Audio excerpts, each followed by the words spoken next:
नमस्कार. श्री स्वामी समर्थ. दुर्गा माता की जय. माझ्या चॅनल मध्ये तुमचं सर्वांचं खूप खूप स्वागत आहे. नवरात्रीचे 9 दिवस आपण सर्वांनी मोठ्या भक्तिभावाने साजरे केले. घटस्थापना केली, अखंड दिवा लावला, देवी समोर नम्रतेने आपण प्रार्थना केली, देवीच्या टाकावर आपण कुंकुमार्चन केलं. आता सप्तशती नवरात्रीमध्ये सप्तशती ग्रंथाचे कोणी 14 पाठ केले, कोणी 9 पाठ केले. नवरात्रीमध्ये देवीच्या 9 रूपांची सेवा केली. तर नवरात्रीत 9 दिवस आपल्या घरात देवीचं वास्तव असतं, देवीचं स्थान असतं. तर त्यामुळे घरभर मंगल वातावरण निर्माण होतं. पण आता प्रश्न आहे की या नवरात्रीचा शेवट कसा करायचा. म्हणजे घटस्थापना केली आहे, मग घट विसर्जन तर करायचंच आहे. मग घट विसर्जन कधी करायचं आणि शास्त्रोक्त पद्धतीने ते कसं करायचं याचीच माहिती आज आपण या व्हिडिओमध्ये सविस्तर मी तुम्हाला देणार आहे. तर त्यासाठी तुम्ही व्हिडिओ शेवटपर्यंत नक्की बघा. घटस्थापनाला जसं महत्व आहे, खूप महत्व आहे, तसंच घट विसर्जन करायला पण खूप विशेष महत्व आहे. आता घट कधी व कसे उठवावे, तर या 9 दिवसात आपण पूजेच्या वस्तू ज्या वापरल्या त्याचं काय करायचं या विषयावर मी संपूर्ण माहिती तुम्हाला सांगणार आहे. त्यासाठी व्हिडिओ स्किप न करता शेवटपर्यंत नक्की बघा. तर नवरात्रीत रोज 9 दिवसात आपण देवीच्या 9 रूपांची सेवा पूजा केली. आता 9 दिवसानंतर घट विसर्जन करायचे असतं. तर या वर्षी नवमी कधी आहे, तर या वर्षी महानवमी 1 ऑक्टोबरला आहे. आपल्या कुळाप्रमाणे आपण घट विसर्जन करावं. काही ठिकाणी नवमीच्या दिवशी पूजा करून घट विसर्जन करतात, तर बहुतेक ठिकाणी दसऱ्याच्या दिवशी घट विसर्जन केलं जातं. कोणी नवमीला घट विसर्जन करतात, तर कोणी दसऱ्याच्या दिवशी घट विसर्जन करतात. प्रत्येक कुळाची पद्धत वेगळी असते. आमच्याकडे दसऱ्याच्या दिवशी घट उठवले जातात, पण तुमच्याकडे कुळाच्या पद्धतीप्रमाणे घट विसर्जन करावं. पण जर समजा तुम्ही या वर्षी पहिल्यांदाच जर घटस्थापना केली असेल, तर तुम्ही दसऱ्याच्या दिवशी घट विसर्जन करावं. तर या वर्षी 2 ऑक्टोबरला दसरा आहे, तर या दिवशी घट विसर्जन करावं. आता घट कोणी उठवावे, तर घट उठवणार आहोत, घट विसर्जन करणार आहोत. मग त्या दिवशी सकाळी लवकर उठायचं, स्नान करून आपण देवपूजा आपली जी रोजची असेल ती देवपूजा करून घ्यायची. देवांना स्नान घालून, देवांना त्या दिवशी दसरा आहे मग त्या दिवशी नवीन वस्त्र परिधान करावे, देवासमोर दिवा लावावा आणि नवार्ण मंत्र आहे तो 1 माळा जप करायचा. ओम ऐं ह्रीं क्लीं चामुंडाय विचे या मंत्राचा 1 माळा त्या दिवशी जप करायचा. देवीला हळद कुंकू लावावे, देवीला फुलं अर्पण करावे, गजरा वेणी अर्पण करावी, देवीला नैवेद्य अर्पण करावा, धूप दीप ओवाळायचं, शंख आणि घंटा वाजवावी आणि त्या दिवशी मंत्र म्हणायचा आहे. तर मंत्र असा आहे की सर्व मंगल मांगल्ये शिवे सर्वार्थ साधिके शरण्ये त्र्यंबके गौरी नारायणी नमोस्तुते हा मंत्र म्हणायचा.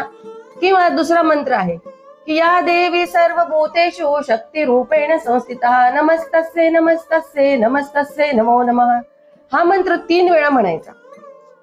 आणि नंतर मग देवीचे आभार मानायचे आणि आपली जी काही इच्छा असेल, जी काही आपली मनोकामना असेल ती आपण आपली मनोकामना देवी पुढे आपण व्यक्त करायची. आणि नंतर मग गणपतीची आरती करावी आणि नंतर आपल्या देवीची आरती करावी, दुर्गा देवीची आरती करावी, आपल्या कुलदेवीची आरती तुम्हाला येत असेल तर ती आरती करावी. तर अशा प्रकारे ही सर्व पूजा करायची आणि नंतर देवीला नैवेद्य दाखवायचा, शंख आणि घंटा वाजवावी. नंतर देवीला हात जोडून क्षमा प्रार्थना करायची की हे देवी आई, देवी आईला आपण सांगायचं की हे देवी आई, मी तुमची या 9 दिवसामध्ये जमेल तशी वेडी वाकडी सेवा केली. तुमची सेवा करताना माझ्याकडून काही चुकलं असेल तर तुमचं बाळ समजून मला क्षमा करायची. माझ्या सेवेचा स्वीकार कर आणि मला व माझ्या कुटुंबाला आशीर्वाद द्याई. माझ्या कुळाचं रक्षण कर असं म्हणून घटावर अक्षदा वाहाव्या आणि नंतर मग घरातील पुरुषांना बोलावून कपाळी त्यांना टिळा लावायचा आणि मग घट हलवायचे आणि म्हणायचं, घट हलवताना म्हणायचं की देवी आईचा उदो उदो, देवी आईचा उदो उदो असं म्हणायचं घट हलवताना.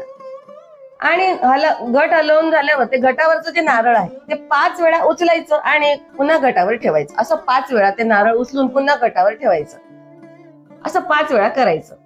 तर त्यानंतर घटाचं जे धन आहे, जे आपण जे पहिल्या दिवशी घटस्थापना करताना जे आपण सप्तधान्य लावलं होतं त्याच्यात टाकलं होतं ते जे धन आलं ते देवी आईला व्हायचं, ते धन काढून. आणि पुरुष मंडळींनी टोपीमध्ये थोडंसं रोवायचं. आणि घटावरचं नारळ आहे तर तो काही ठिकाणी वाढवला जातो, तर काही घरामध्ये नारळ वाढवलं जात नाही, तर ते नारळ आहे ते विसर्जन केलं जातं. तुमच्या कुळाची जी पद्धत असेल त्याप्रमाणे करावं. आमच्या घरामध्ये घटावरचं नारळ विसर्जन करतात. आता ज्या घरामध्ये घटावरचं नारळ वाढवलं जातं त्यांनी नारळ प्रसाद म्हणून ग्रहण करावं. आणि घटात जे पाणी आहे ते पाणी फेकायचं नाही, त्या पाण्यामध्ये दैवी शक्ती असते. तर नवरात्रीच्या 9 दिवसांमध्ये देवीची शक्ती पाण्यामध्ये साठलेली असते. आपण जी 9 दिवसामध्ये देवीची सेवा करतो, उपासना करतो, ती सगळी उपासना त्या घटामध्ये आलेली असते. म्हणून घटातील पाणी आपल्या संपूर्ण घरामध्ये शिंपडायचं. बाथरूम टॉयलेट सोडून सगळ्या घरामध्ये आपण ते पाणी शिंपडायचं. असं केल्याने घरातील दारिद्र्य दूर होतो, नकारात्मकता दूर होते आणि करणी बाधा असेल तर ती पण दूर होते. म्हणून घट विसर्जन करण्याच्या दिवशी हा उपाय तुम्ही नक्की करून बघा. घटातील पाण्यामध्ये कुलदेवतेची शक्ती असते, तर घरातील सर्व व्यक्तींवर हे पाणी थोडं थोडं शिंपडायचं. आता पूजेमध्ये जे आपण पान, सुपारी, फुलं आहेत ते सर्व आपण साहित्य जे पहिल्या दिवशी वापरलं होतं ते पूजेचं पान, सुपारी हे सर्व साहित्य निर्माल्यामध्ये टाकायचं आहे, इकडे तिकडे फेकायचं नाही. आणि नंतर आता पाणी व नारळाचं विसर्जन करायचं आपल्याला घटाचं. तर घटातील पाणी झाडांना किंवा पवित्र जागी किंवा नदीमध्ये घट विसर्जन करायचे असतात. तर नारळ, पानं, फुलं हे विसर्जन करायचं. जर समजा नदी नसेल तर अंगणामधील पिंपळाचं झाड आहे, तुळशीचं झाड आहे, तिथे हे पाणी अर्पण करायचं.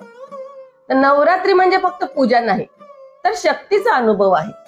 आपण देवीला 9 दिवस घरी देवीला घटी बसवलं, देवीची आराधना केली, पण आता विसर्जनाच्या वेळी तिचा निरोप घेताना आपल्याला खूप जड जातं. पण खरी गोष्ट ही आहे की देवी आपल्याला सोडून जात नाही, तर ती आपल्या हृदयामध्ये वसते, ती आपल्या कुटुंबात वसते, ती आपल्या श्रद्धेमध्ये असते. म्हणूनच घट विसर्जन करताना देवीला मनोभावे प्रार्थना करावी. आता घट विसर्जन करताना पण मंत्र म्हणायचा आहे, हा मंत्र म्हणूनच घट विसर्जन करायचं. तर विसर्जनाच्या वेळी म्हणायचा मंत्र आहे की ओम देवी विसर्जयाम्यहम यान्तु देवगणः सर्वे पूजा मादाय मे शुभम. हा मंत्र म्हणायचा आणि हात जोडून म्हणायचं की हे अंबे मा, हे दुर्गा मा, तुझ्या कृपेने माझं जीवन मंगल होऊ दे, संकट जीवनातील दूर होऊ दे, विजय मिळू दे. दसऱ्याच्या दिवशी घट विसर्जन शास्त्रोक्त पद्धतीने अशा पद्धतीने करायचं असतं. आता देवीला निरोप देणं हे आपलं कर्तव्यच आहे. घट विसर्जन म्हणजे देवीचे आभार मानणे. घट विसर्जन झाल्यानंतर देवीचा फोटो आपण पुन्हा देवघरामध्ये जागेवर ठेवावा. घटाखाली जे आपण गहू, अक्षदा असतील ते त्या पक्ष्यांना खायला द्यावे. अखंड दिवा असेल तर तो आपोआप शांत होऊ द्यावा. घट विसर्जन झाल्यानंतर दिवा पुंकर मारून विझवू नये, आपोआप शांत होऊ द्यावा.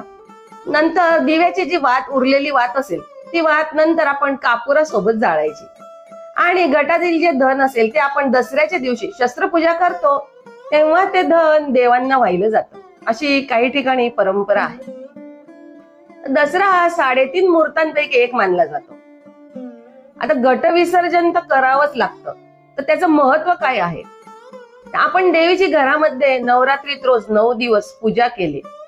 आता तिच्या कृपेने आपण नवरात्री छान आपली पार पडली. आपण सेवा पूजा केली, पाठ केले, सप्तशती ग्रंथाचे पाठ केले, मंत्र जप केला, कुंकुमार्चन केलं, आपण ही सर्व पूजा केली. आता नवरात्री छान आपली नवरात्रीत 9 दिवस सेवा पूजा झाली. आता ती आपल्या हृदयात देवी सदैव वसावी, सदैव तिचा वास असावा अशी देवीला प्रार्थना करावी. माझी माहिती आवडली असेल तर चॅनलला सबस्क्राईब करा, व्हिडिओला लाईक करा आणि कमेंट मध्ये दुर्गा माता की जय असं लिहा. दुर्गा माता की जय.